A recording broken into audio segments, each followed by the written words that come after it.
pessoal, bem-vindos a mais um episódio Mil Crimes. Eu sou a Bruna e este é um mini episódio, então não tem recado e bora direto pro caso de hoje.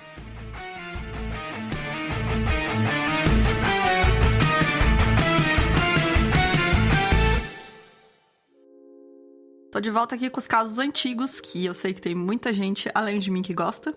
Então hoje a gente vai contar a história da Margaret Dixon.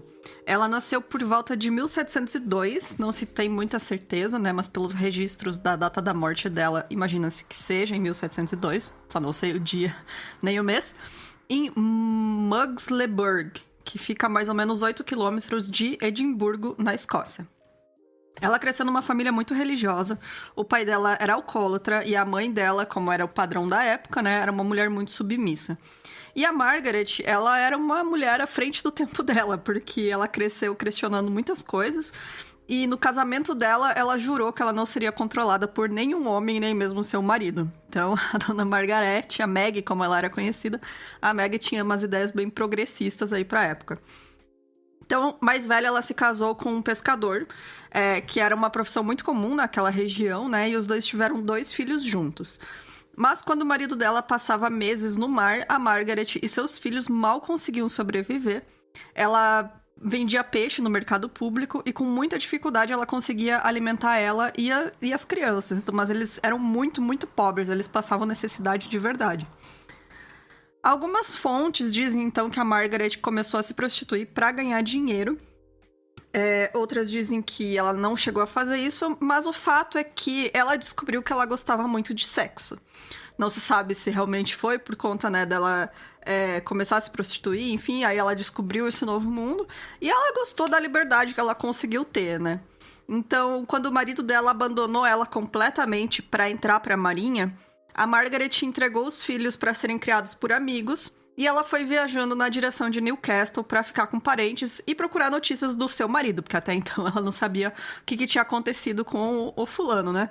E aí, nesse caminho até Newcastle, ela quase morreu quando ela precisou atravessar uma nevasca e ela acabou em uma taverna na cidade de Kelso, isso em 1723. A dona da estalagem, ela acaba gostando da Meg, faz uma proposta para ela trabalhar lá, ajudando, né, na alimentação, na hospedagem, então, serviços gerais de uma taverna, né, de uma hospedagem essas de estrada. A Margaret se dá bem trabalhando nessa taverna, ela passa meses trabalhando sem problemas, até que ela começa a se interessar pelo filho da dona da estalagem, que era um jovem mais novo, chamado William Bell. Lembrando que nesta época a Margaret tinha 22 anos, então, assim, não sei a idade do William, mas ele era mais novo que ela, o que já era algo, né? Nossa, um escândalo. A Margaret, ela ainda é tecnicamente casada, né, com 2 filhos, e por isso o William resiste um pouco, né, essa tentação do relacionamento, mas a Meg estava apaixonada, ela queria mesmo pegar o menino, e ela logo conseguiu o que ela queria. O que ela não esperava era ficar grávida do William, e sendo uma mulher ainda casada, isso traria todo tipo de problemas para ela. Assim, a Meg escondeu a sua gravidez como pôde, e quando algumas pessoas próximas desconfiaram e confrontaram ela, ela negava tudo. Ela dizia que não estava grávida. Outras fontes dizem que, na verdade, ela só, teve um relacionamento com um vizinho, que era esse filho da dona da estalagem, mas eu fui pela história mais... que dizem que é a mais aceita, né? Porque tem várias fontes, o negócio aconteceu, olha quantos anos atrás, nem sei fazer as contas, mas é isso aí. De todo jeito, ela teve esse caso com o cara mais novo, ficou grávida, escondeu a gravidez. E aí, segundo a Margaret, essa criança nasceu morta e prematura. Então, não se sabe realmente se esse era um menino, se ele sobreviveu ao parto e morreu logo depois, ou se tinha morrido ainda no útero dela e por isso ela teve um parto prematuro. O fato é que a Meg escondeu todo o tempo que a criança existia e quando ela percebeu que não tinha sobrevivido, ela jogou o corpo da criança, né, no rio Tweed.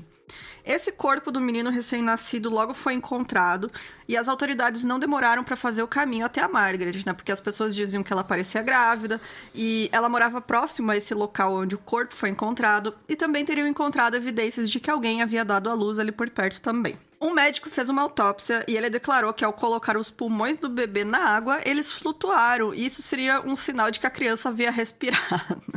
Eu não sei se existe alguma lógica nisso, mas na época era o que eles acreditavam, né? Mas, segundo a Margaret, ela mesma disse que não sabe o que aconteceu. A criança pode ter nascido viva e morreu logo em seguida. Enfim, né? A Margaret confessou o crime da fornicação, que, né, ela era uma mulher casada que fornicou com outro homem que não o seu marido, mas ela manteve a sua inocência sobre a morte da criança. A razão dela para ocultar a gravidez, né, e o nascimento desse menino era, obviamente, o medo de se tornar um exemplo público na igreja, porque na comunidade lá que ela morava, as mulheres adúlteras ou, né, elas eram colocadas lá na frente na igreja para todo mundo ver e apontar e, né, falar mal. Tinha um lugar específico lá para essas mulheres que eram rechaçadas pela comunidade, né?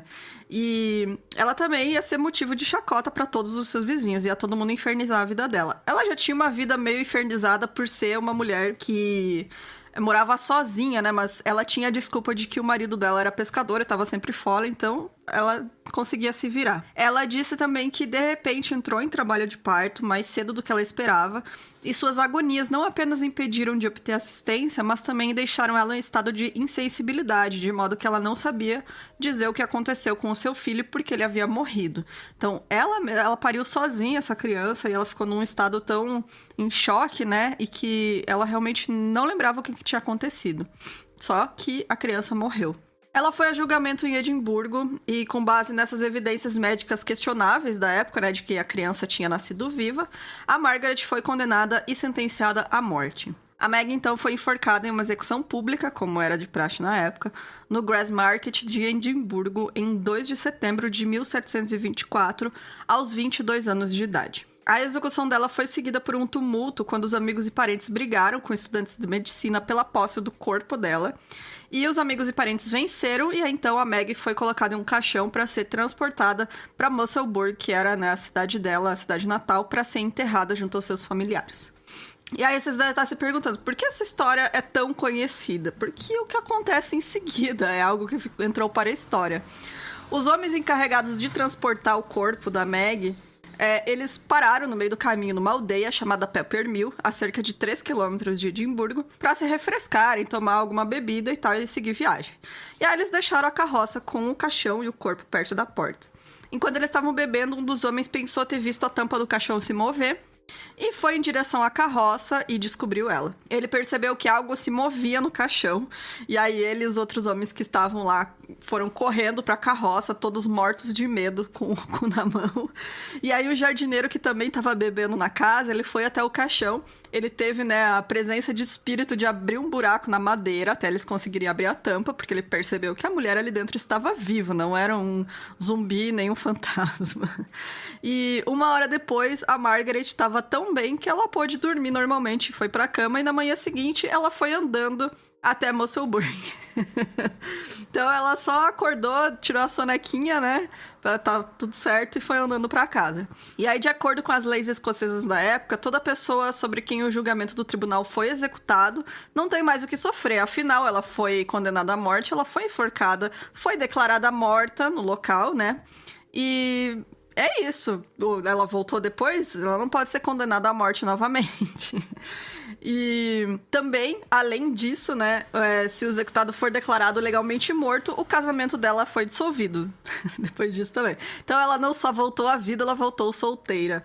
Então o advogado do rei não pôde prosseguir com qualquer condenação contra a Margaret, mas apresentou um projeto de lei no Supremo Tribunal da Justiça contra o xerife da cidade, porque ele não garantiu a sentença que fosse totalmente executada, né? A Margaret, então, virou essa figura conhecida publicamente. Ela viveu por mais 40 anos. Ela ficou conhecida pelo resto da vida dela e até hoje como Half Hanged Meg, que seria a Meg meio enforcada. Alguns dizem que ela sobreviveu porque ela se tornou uma boa amiga do fabricante de cordas, que foi o fornecedor do carrasco.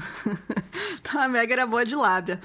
E também porque a corda teria se rompido precocemente, né? E aí permitiu que ela sobrevivesse. Seja qual for o motivo da sobrevivência dela, a história dela é lembrada porque tem um pub chamado Meg Dixon's Pub, que fica lá na Escócia, né? E tem vista para a cena da execução dela no Grassmarket de Edimburgo. Então tá aí, até hoje ela é uma figura histórica, né, da Escócia. Então, se tiver algum ouvinte aí nosso na Escócia, comenta aí se você já visitou o pub da Margaret e se você conhecia essa história. Mande fotinhos pra gente. E é isso, gente. Se você tiver qualquer sugestão de caso, manda pra gente no e-mail milcrimes@gmail.com. E até semana que vem. Beijos. Tchau, tchau.